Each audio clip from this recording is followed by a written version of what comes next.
Welcome to Surrounded by Sports, the podcast. Today our guest is David Partrick. Dave, how you doing? I'm good. How are you, KP? I'm good, man. I'm good. Dave Partrick is a member of the Pensacola Police Department. Officer Partrick is a lifelong athlete who played minor league baseball with the Angels organization. David applied the lessons he learned through baseball and other sports to successful careers in business and the police force. He and his wife Jennifer own Frozen Ropes Yogurt, a baseball-themed yogurt shop here in Pensacola. Their son Cam shares Dave's love for baseball, and we'll talk a little bit about his journey and their journey together through sports, along with Dave continuing to play in the Pensacola Men's Baseball League. And we hope to cover all that and more. Sound good, Dave? Sounds good. All right, man. All right. So we're gonna do all that and more after this.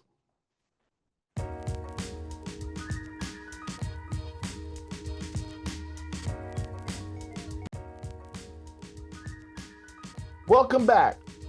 Dave, can I ask you quickly what was going on with there was a young man on your feed the other day, Archer? Sure, yes. So I met Archer through our police department. Archer has been fighting cancer, and we, as a police force, we went up to Sacred Heart Hospital to the Cancer Institute at the Studer Cancer Institute at Sacred Heart, and met Archer up there. I found out that Archer loved baseball. He's a huge Atlanta Braves fan, and we kind of hit it off with that. So once I found out, I brought him a baseball that we had all of our guys sign at our professional baseball day at our store that we had last year. Right. Brought him a baseball card, and we kind of hit it off.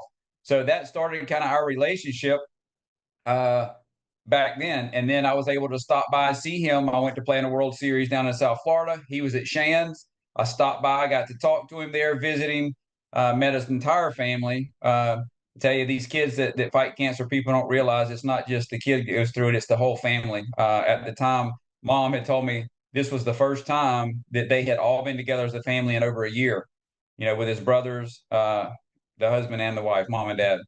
So anyway, that's how I got to meet him. Stopped by, saw him there. We kind of just built this relationship and a bond through baseball, just being there for him.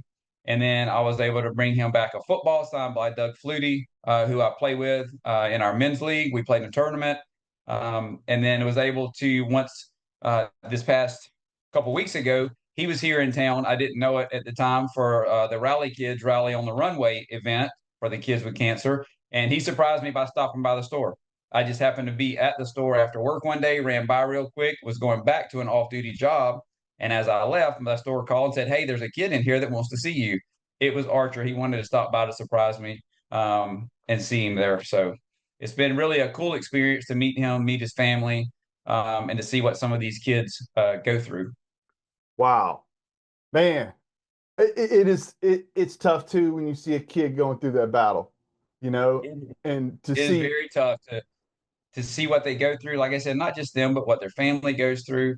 I tell you, we're actually going to have an event here coming up in a couple months at our store for Rally. We want to partner with them and do what we can to try to donate, anything that we can to be a part of that organization because they do so much for the families and for these kids. And we don't realize a lot of times how good we have it. We complain about the little things in life, and then when you go to these hospitals and you see these kids that are confined to the hospitals that are fighting this day by day by day. I mean, they're fighters too. They have to live it. It really opens your eyes to see that a lot of times we're complaining about things and these kids are fighting and a lot of them like Archer, he's just enjoying life as best he can. Got a smile on his face. I mean, he's really, really fighting through all of this. And he has now. He's fought through it. Right now they're out. He's able to hopefully get back into a regular school this year. I was told just the other day. So but it means a lot to be a part of organizations or kids' lives like that. Wow. Wow. Awesome. Awesome. Okay, let's go way back. Way back. You grew up in a Oh very boy, that's a athletic long way. family. Right. I mean, you played pro ball, your father played pro ball, little brother got an opportunity. When did you first how early on was Big David, your father, getting you into sports? Do you remember? Remember back as a lot of kids are. I mean, we didn't have T-ball when I started. Back in the Right. day, we started just playing regular. We didn't even have coach pitch. We just started playing. But I can remember my dad getting me in ball when I was around 5 years old. And as I started playing, I realized early on, and he did, that I was excelling at an early age, to the point at one point, I actually was invited up to play with 11, 12-year-old team at 8 years old. Right. So I saw at an early age, and he saw at an early age, hey, he's got a lot of talent. And he started working with me from that time on, and my brother as well. The same for my brother Earl. He fell into that too. He's just 2 years younger, and he was the same way. So we started doing that at an early age. And I remember my love for the game. I remember every day he would come home from work. My dad would come home from work, and I'm asking him, "Hey, can we go to the ballpark and hit? Can we go hit? Can we go hit?" It was constant.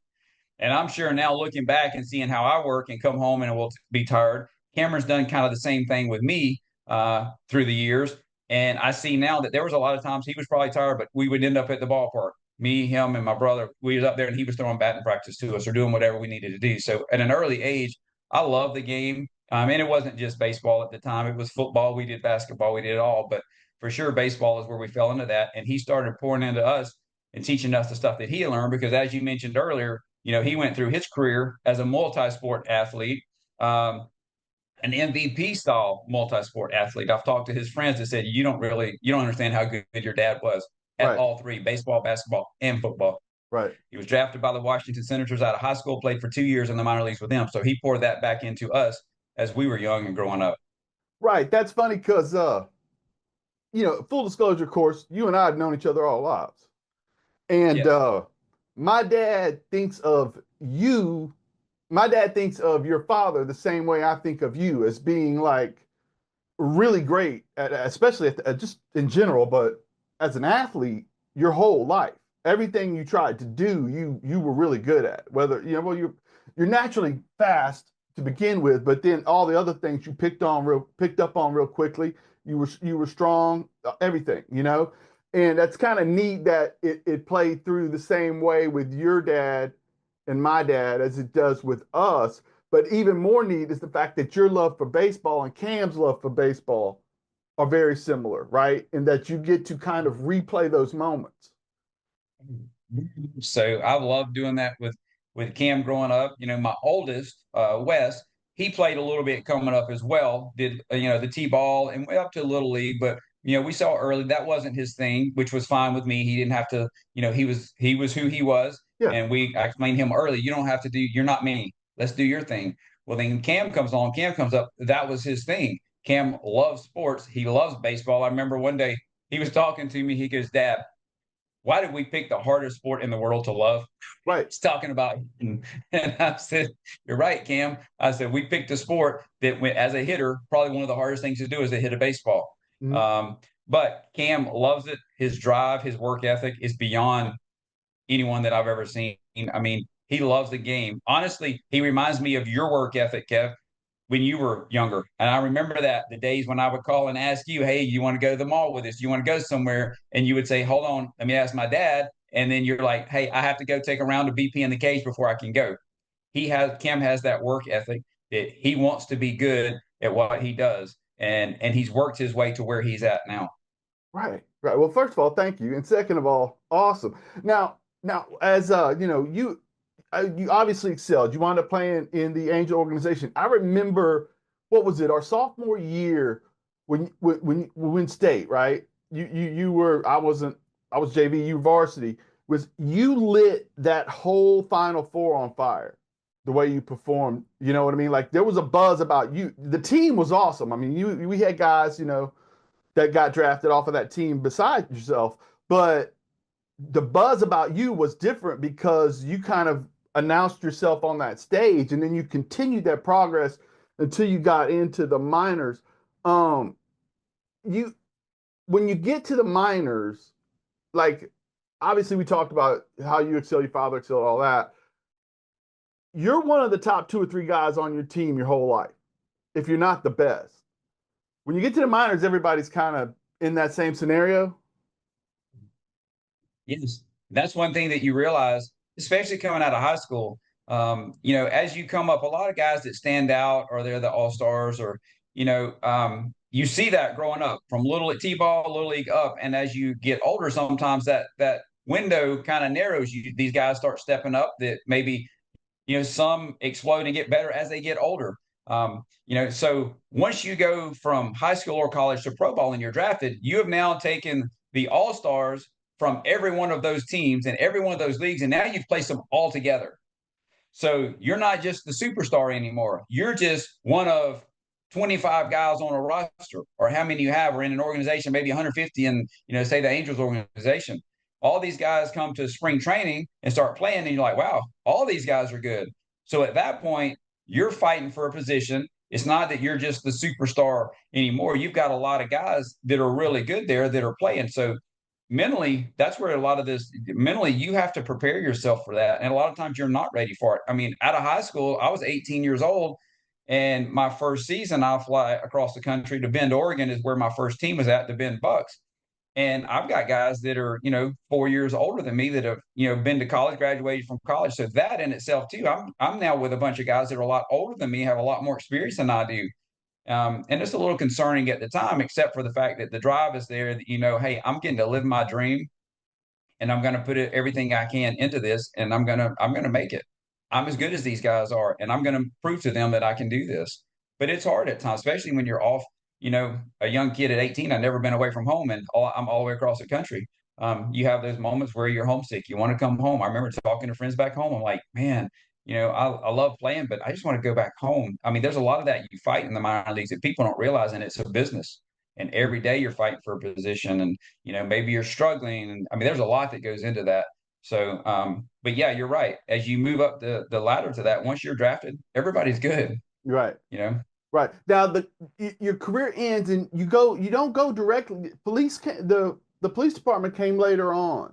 What did you get into out of the minor leagues? So as soon as I got out of the minor leagues, I'm like, well, now I guess I got to get a real job. I can't Right. get paid to play baseball anymore.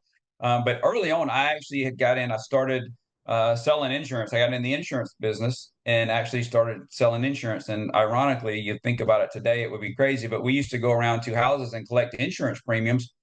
We had a lot of cash on us a lot of times. Right. I look back now and I think that was crazy. What were we doing? But I got into the insurance business and I stayed in that for quite a while. I went from life insurance, health insurance, ended up selling annuities, variable annuities. I got my Series 6 license. I kind of branched out on my own and brokered. So I did that actually for a long time, actually until my wife now met me. Actually, that's what I was doing. And then from there, I'd kind of done little odds and ends for here, different things, trying to figure out what do I want to do with my life. Actually, what career do I want to go into now?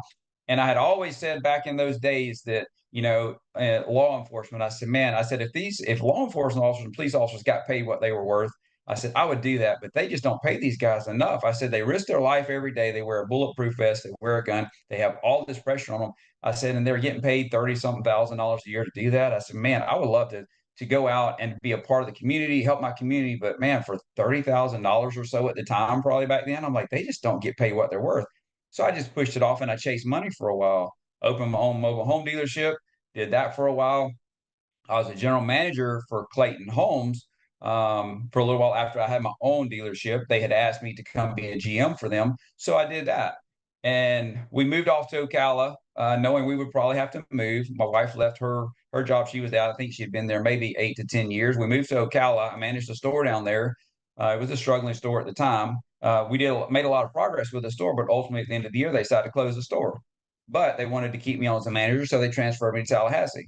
And so we moved to Tallahassee, managed a store there, and I could see the same thing happening there. We had two stores there, and as a business guy, I was like, I said they're going to combine these two stores. I talked to my wife, and she said I'm not moving again. Our son Cameron was just fixing to start kindergarten that year, and I told her then, I said, you know what? I said, look, why don't we just go back home? I said, I'll turn in my resignation. We'll go back home and I'll do something else. Well, that's when what else am I going to do came into play. And she said, well, can you go back into sports or law enforcement? That's the only two things. I know your love for sports. You could go back, try to be a coach, try to be a scout with a team. I still had some connections in professional ball at the time. I said, no, because that's going to take me away from Cameron at the time, starting school and growing up, work gone all summer. If I did anything with any kind of professional ball, scouting, trying to coach. And she said, then go in law enforcement. That's the only other thing you said you wish you would have done when you got out of ball, if not for the money. She goes, you're perfect for it. You're a businessman. You have a good business mind. You know how to talk to people. You're still in shape. You're physically fit. You have all the qualities for it. Why don't you go do that?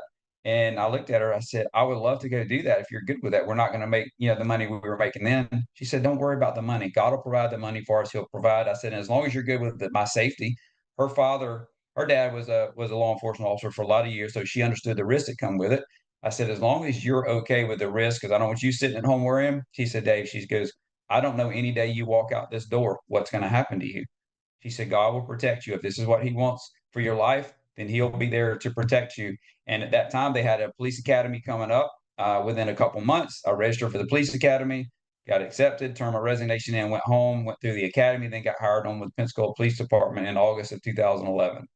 Been there 14 years now. Right. How old were you when you started? Was 41, midlife 41. crisis. Right. Right. Well, it's for one, it's neat that she knew you that well. Yes. She did, and she loved it. She knew that's something that I had wanted to do for a long time. And I was still at the time, I was 41, which is a little later to start a new career, Right. but still young enough and in shape enough to do the career that I was going to do.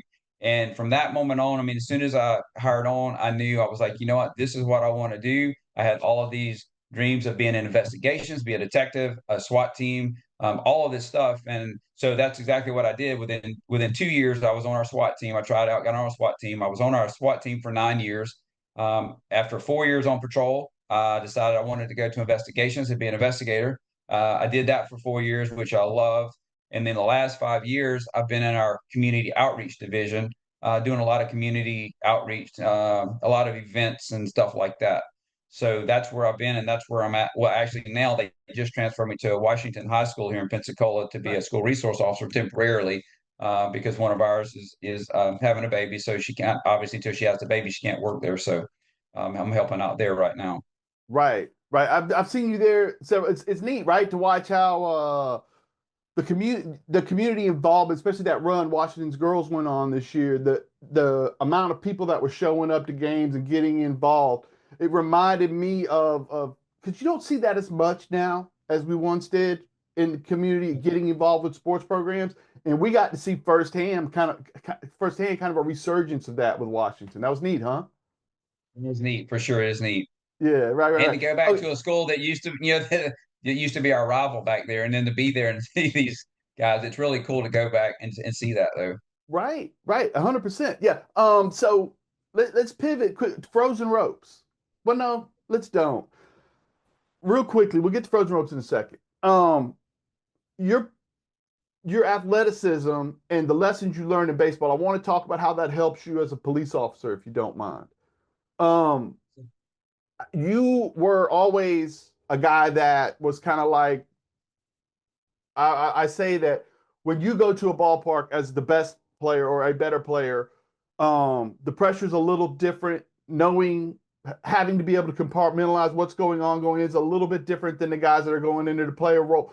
Do you think that your professional background helped you, your sports background helped you as a police officer? Without a doubt, because one of the things that you learn through sports is you learn teamwork. It's not about, there's a lot of eyes. And today in sports, it's look at me, look at me. I was always taught is you just do your job and let the next guy come in. As long as you do your job, we have a goal in mind, and it takes our whole entire team to reach that goal. We learned that the years that we played at Tate High School. Coach Randy Putman instilled that in us. It's not about me. It's not about us. It's about doing what's best for the team, and in doing that, you're setting a goal and you're going to do everything you can to succeed and to meet that goal. And it's also been instilled in us is to drive to perfection. Now, we never reach perfection, but that's our goal is every day. I remember at practice in high school, and you do too, is Coach Putman would tell us it's not practice that makes perfect, it's perfect practice that makes perfect. And we worked on that day in and day out. And he made us believe in ourselves. When we stepped on that field, we had no doubts that we were going to win. I mean, that Oh was yeah. just our expectation. And we did that as a team is to go out and be the best that we can be. So that transition into police work is has been that same road is we have to rely on each other when we're out on the street. We put on a uniform just like we did for baseball or football or any sport, basketball. you put on the same uniform every day, and you have this team, your shift that you go out on the street with, and we have to look out for each other because on the street, I mean, things happen. We're human. We get frustrated. You have to step in. Hey, let me handle this. I've got this, and we work together to meet a goal. And a lot of that goal for us is just to come home to our families. A lot of people don't realize that, but our goal is to keep our safety number one, the safety of people that we're dealing with as well. But all of my baseball background and all of that camaraderie, that's there as well because you live with these people every day. In baseball, through baseball, I've made friends for life everywhere I've been, from little league up to high school to professional ball. I still keep in touch with these guys. Well, it's the same way when you're out day in and day out in the police department and law enforcement. I mean, you're out here every day working with the same people, and their lives are in your hands. I mean, it's literally, it's a little more serious than the baseball part because we're dealing with things, there are people that, things that could happen out there and we have to watch for our safety. But it's the same concept is we're out there as a team working together, looking out for each other. And to excel, when I started the police department, I said, I don't just want to be average. I want to be the best that I can be. I want to step up. I want to be a leader at the department. Um, Same thing I did with baseball. So a lot of that correlate and transition smoothly right over into police work, along with my business background, owning several businesses. That actually helped too, is being able to talk to people because a lot of people don't realize in law enforcement, talking to people and listening is crucial, probably more so than anything. Right, right. Now let's pivot into frozen ropes, if you don't mind. How did that come about? So my wife was working, she worked for the same dentist for probably close to 20 years. He had a long career and he was getting ready to retire and he had, a retirement plan coming up within about 5 years. So once that was coming up, she started trying to think about her future. What does she want to do in the future? She's worked for the same dentist for 20 years. She loved working for him. He was a great guy, a great dentist. And she said, she goes, I don't know, number one, if I could work for another dentist. I've worked for the same one for 20 years. Number two, I don't know if I want to. I don't know if I want to continue in this field after this long. Maybe I want to do something different. So we started to talk. Sorry, let me click this phone off. So we started talking about the transition and what it would look like for her and what she could do next. Well, she started helping him. His daughter owned a cycle studio downtown and they had a juice bar in the cycle studio. He asked her to help with the juice bar downtown on their off days. So of course she started helping out. And that's the first time I realized in dealing with a couple employees she had down there, trying to manage the business. I said, honey, you're really good at managing a business. You're very good with people. She's always been good with people. And I said, you're really good at managing a business. So we got to talking about the transition. Well, we were actually up in Tennessee and we were watching Undercover Boss. And honestly, Minchie's frozen yogurt was on there. Mhm. And we started listening to the story. And I said, honey, that's it. Let's open a frozen yogurt store back on 9 Mile Road where we're at. There was only, one store really in Pensacola at the time.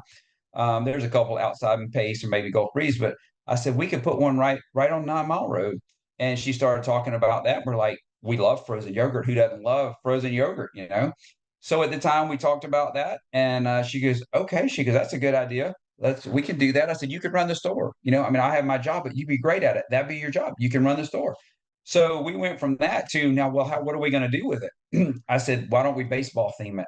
I said, we'll do a baseball themed frozen yogurt store. I started Googling that. I couldn't find one anywhere in the country. I did not see a baseball themed frozen yogurt store. I said, we'll baseball theme this store. We'll put memorabilia on the walls. We'll put all kind of stuff in there. We'll put TVs up. I just started brainstorming all this stuff. We'll play music like we're at the ballpark, at a stadium. Mhm. We'll just make it this really fun, family, kid-friendly environment like we're at a baseball stadium. And we started going with that. So she goes, oh, I like it. I like it. She goes, okay, now we got to come up with a name. And we're thinking of different names for it. And it just hit me. What's a good name? Kind of cold, ice cream type stuff. And I went, frozen ropes. And she looked at me. She goes, oh, I like that. What does that mean? Yeah, right, So right. I explained to her the frozen rope, a hard hit line drive, or it could be a hard thrown ball from the outfield. And so we just started brainstorming from there. And then we got back home. We started, coming up with logos, trying to find a place, and it's grown into what it is today. And, we love our store. My Right. wife runs the store every day. She loves it. Our guests love it. We just made it this really fun, kid friendly, family friendly environment to where people can come in, kick back, and just enjoy the ambiance of the store. Right, right. Well, it struck me when I was thinking about this too. And and again, full disclosure, I've been working in bars and restaurants for 30 years, right? Mhm.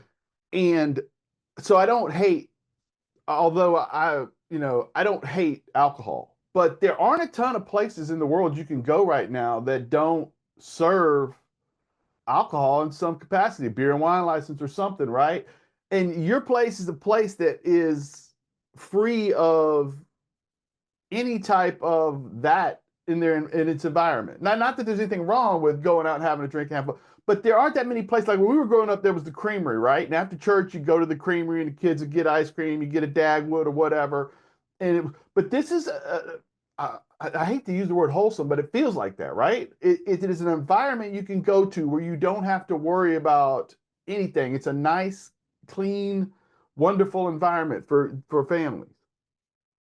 And that was done intentionally, and that's why we did that. We wanted it to be that type of environment. We wanted to make it to a healthy environment because we not only added the frozen yogurt, we added acai bowls to our menu there. We also at our store we do cold pressed juices that we press ourselves there. We wanted something healthy. We wanted something friendly. We wanted it to be an environment where people could come in and feel welcome. I told my wife, and my son had to look it up because he didn't know, but I said I want it to be like Cheers, although Cheers back in our day when we watched it was obviously a bar, but it was the environment that when people come in, everybody knows your name. Right. And I told her, I said, I want that environment in our store. When people come in, we build relationships with the people that come in, and we've done that over the years. I can tell you, we built so many relationships with our customers, and not only just our customers, but for my wife, the staff that we have there. I mean, she's like a second mom to a lot of our staff that come in there. I mean, there's been life changing conversations that have happened.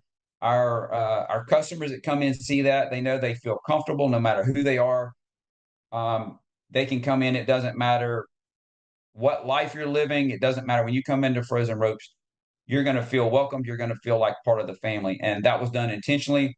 And we've heard that from our customers. We've seen the reviews that we have out. A lot of customers have alluded to that and said, "I just feel welcome and I feel at home when I come in your store." And that's the whole concept of our store is a place you can come in where everybody knows your name. You can sit around and get away from life and just for just those few minutes or whatever that you're in there, just forget about everything because there's so many stresses out there. You come in, you can get frozen yogurt, the acai bowls or whatever, have great conversation with either my wife or if I'm there, obviously I'm the PR person. I like to sit out and cut up with everybody. Right, right. But we do that, and my wife does with the kids that come in. I mean, she's in there dancing with the kids. We have an Alexa app. We play music, and they enjoy it. And a lot of parents have said, "I really love how y'all treat my kids when we come in there." And that's Right. the whole concept of our store is to build that in this community, which we have. We want to be a part of our community. We love the community. We do so many events at our store. We try to give as much as we can. We're not some huge multi-million-dollar corporation, but we give what we can out of our little bit of the profits that we have to try to give back to our community and to be a part of this community. And we do that a lot. We have a lot of events at our store to give back.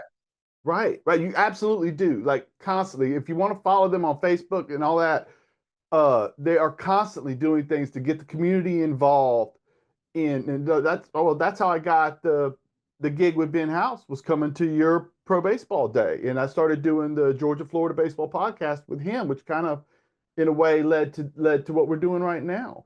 Um, and what a great event that is, having all these ex pro baseball, former pro baseball players and current pro baseball players coming in, sign on, kids getting to come through, like you said, a safe spot where people can be and hang out. But let's take a break. I want to come back, talk a little bit about Cam, talk a little bit about you playing baseball as an adult in the men's league here in Pensacola, and then we'll wrap the show. Sound good? All right, man. All right. Um,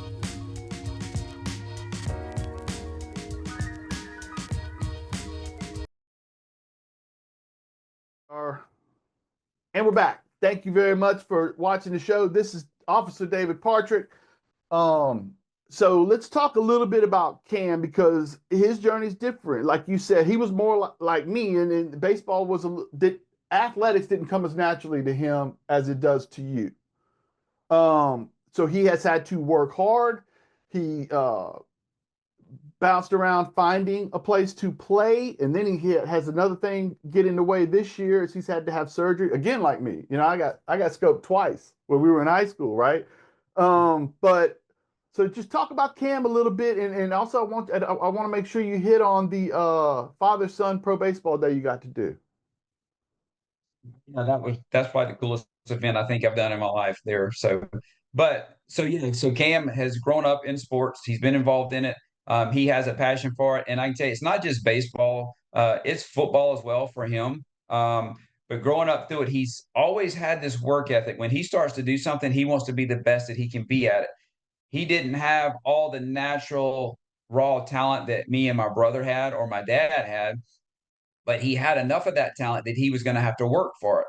And that's where, for him, that's where he's excelled, is his work ethic. I know many times growing up, whether it be we do be baseball season or football season, he's saying, Dad, can we go out in the yard and throw? I remember one day in football, we're out in the yard and he's running, wanting me to throw, and he's running pass routes because he wants to learn pass routes. He wants to break, and we're teaching him that. We're working in the yard. We've gone out in the yard to throw, to hit.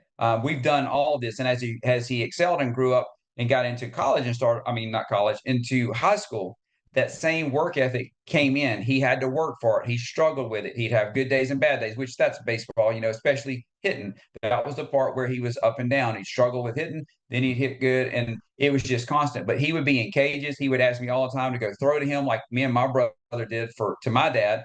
It's constantly, can we go hit? Can we go hit, Dad? I want to go hit. And I tell you, that kid, I watched him one night at a game, after a game. He came over and said, Dad, I'm gonna go down to the cages for a few minutes. I need to work on something. I'm like, you just finished the game. It's a night game. He said, Yeah, but I said, you're not happy with the way things happen, how you hit or whatever. He went down in the cage. The kid went down the cage by himself. I'm watching him down there, put a tee up and started hitting down there in the cage after a game until everybody was gone. And the coach is like, All right, Cam, are you done? And I walked down there. Of course, I was down there a little bit working with him and wanted to hit some stuff off the tee. And he did until everybody was gone. He's the last one there hitting. He did the same thing as he transitioned. He started at Northview, transferred to State High School. He did the same thing there. They would have practice. He would call me on my way home. I'd be on my way home from work and say, Dad, can we go to the cages tonight? We would go to the clubhouse over in Pace at that facility and hit a lot. We had membership there. And he's like, Can we go hit tonight? I'm like, Didn't you just finish practice? And he's like, Yeah. I said, Y'all hit at practice? Yeah. I said, Let me guess. You weren't happy with the way you hit. He goes, No, I don't want to end on that. I want to go, Can we go hit? So I come in, I grab my stuff. I said, Let me change. We would go to the cage and hit. This was a couple times a week during the wintertime, even during the season. He wanted to go, and his work ethic, it was nonstop. He wanted to be the best he could be, and he wanted to figure out how to do it. He was not stopping. And I tell you, the kid, that a lot of that work ethic is still with him today. He transitions from high school, and I think, his story from high school and how he got to college is another whole story. But going back to, you wanted to talk about the father son baseball Mm-hmm. um, that we went to. So a couple years ago, we got a chance, because every year he played football up until the senior year in high school. And they have, with me playing men's baseball, they have a father son World Series out in Phoenix, Arizona. We were never able to go to it because he played football during the fall when that event happened. Well, when he stopped his senior year, when he didn't play football, it allowed us to be able to go out to this father son World Series. So we decided we were going to go to the World Series. My mom and dad, I asked them about going. I didn't think they would. They're like, Oh, we would love to go. So we took a road trip, went out to Phoenix and played in a father son World Series. And our first game, ironically, we played at Tempe Diablo Stadium, which is the Angels' new spring training complex. Now, that's not where I was at when we played. We were at Gene Autry Park, and then in Palm Springs was where the big league club went. But to play at Angel Stadium, to play with your son out there, we pitched back to back. During that game, I started the game. He came in right behind me on the stadium. To being able to hit with him, I don't remember then if we hit back to back. We may have hit back to back also. But to sit in the dugout, to play the game that you love, the game that your dad taught you, the game that I taught him, and to be on the same field with him, not coaching from the outside, but sitting as a teammate, and to sit over in the dugout. I've got pictures of us standing next to each other in the dugout, talking about the game, talking about the pitcher. Hey, Here's what he's throwing me. What did you see, Cam? He's throwing this. Hey, look, 0-2, he's throwing his breaking ball every pitch or whatever. Talking about the game with your son and playing and watching that before. And my mom and dad, his grandparents up in the stands, my wife, his mom up in the stands. It was the coolest experience ever for us to get to play together on a field and talk about baseball as a teammate, not just a father son. Wow.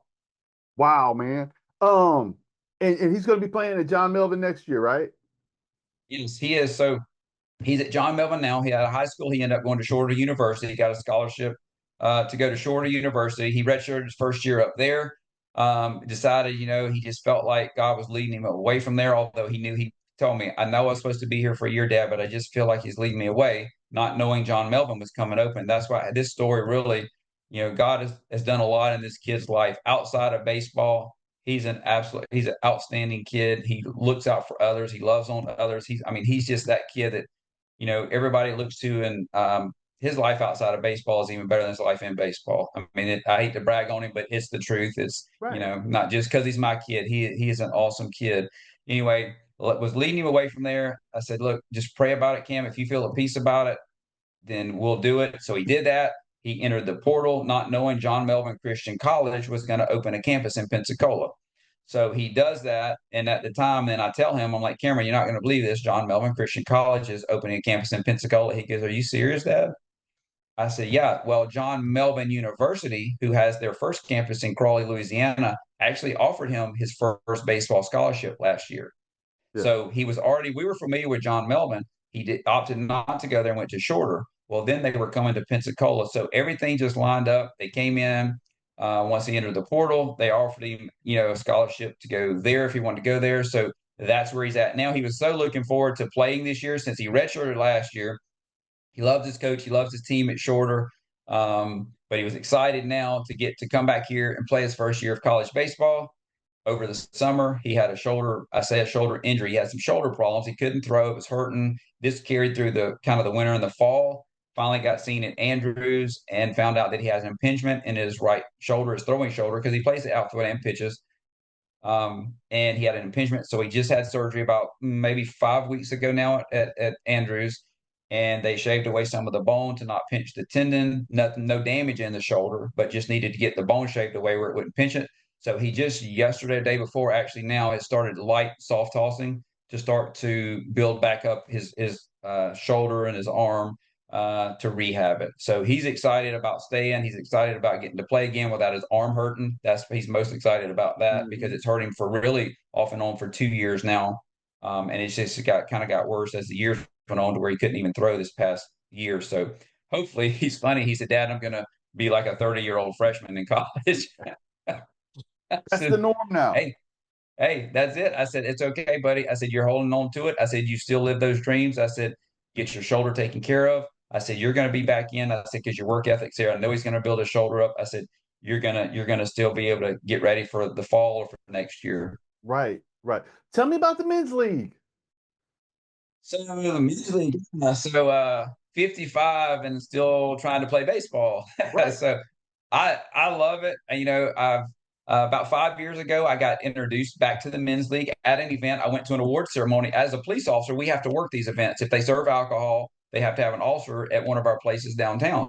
I work the event. All these guys come in and they see me there. So they got to talking. I knew a lot of them. They're like, man, Right. you need to come out and play in our men's league.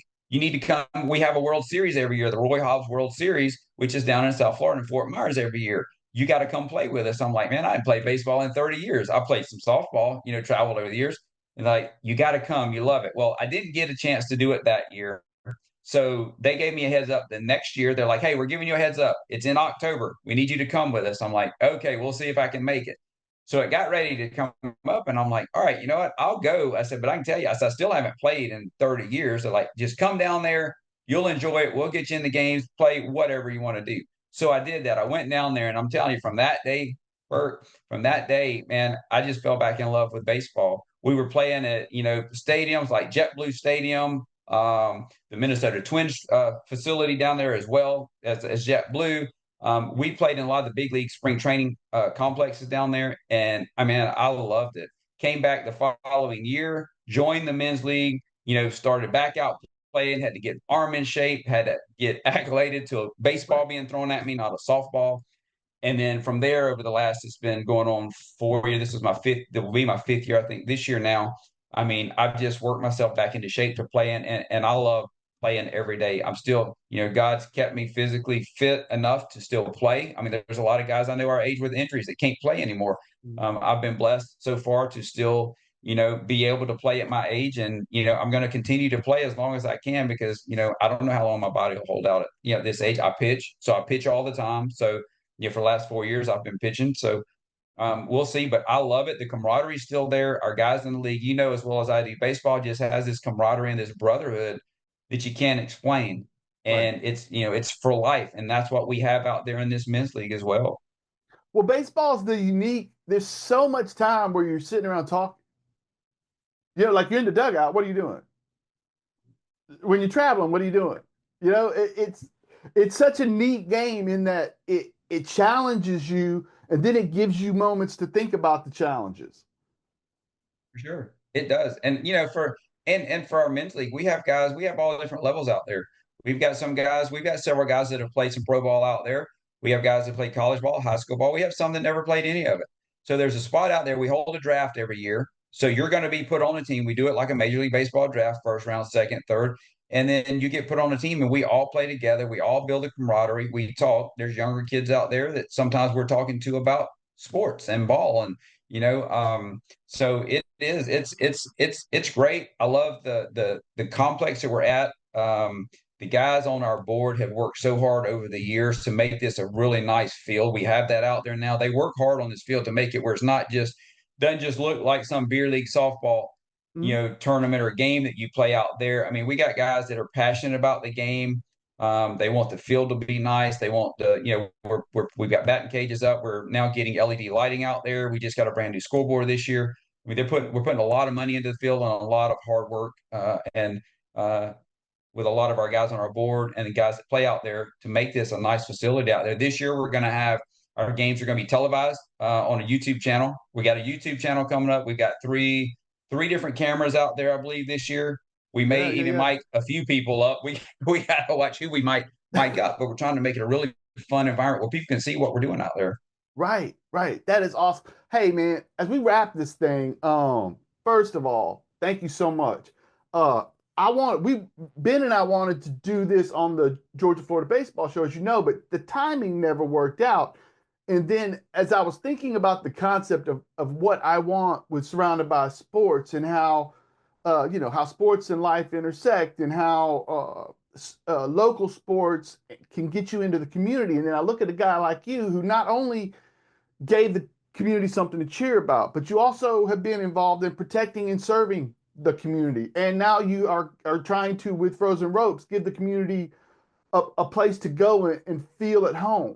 I thought, man, well, this is the perfect guy to bring into this and kind of, without having to explain what I'm doing, explain what I'm doing. Right. Well, I love it. I think what you're doing too is bringing a lot of things to the community. I love your podcast that you're doing here, the people that you're bringing on here. You're showcasing a lot of things, a lot of talent that's around Pensacola. That's one of the things that we do, the Pro Baseball Day that we have at our store. A lot of people don't realize the talent that comes out of Pensacola, not just baseball, but I mean, we have so many athletes that have come out of Pensacola, Right. from baseball to football, basketball, golf, Right. track and field. I Yeah. mean, you name it. We've got all boxing. I mean, Right. wrestling. We have it all. So, Yeah. but you're right. What you're doing here to showcase that, I think it's great. It lets people see what we have in our community. For me, I love being a part of the community. I like to mentor kids if I can. I just want to give back anything that I can for the community, give knowledge back to kids that they're coming up that are trying to find their way in life. Me and my wife both part of our store. We love being a part of the community. We love loving on people. That's just part of who we are. Cam is falling into that same pattern with what he does with his kids at John Melvin Christian College. So that's what we want to do is we want to be a part of this community and do whatever we can to make it a better place.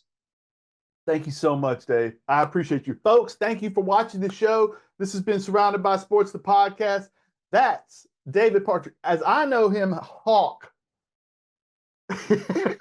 Wow. That's awesome. Thanks, Good. KP. Appreciate you, brother. Thank you very much. Thank you, buddy. All right.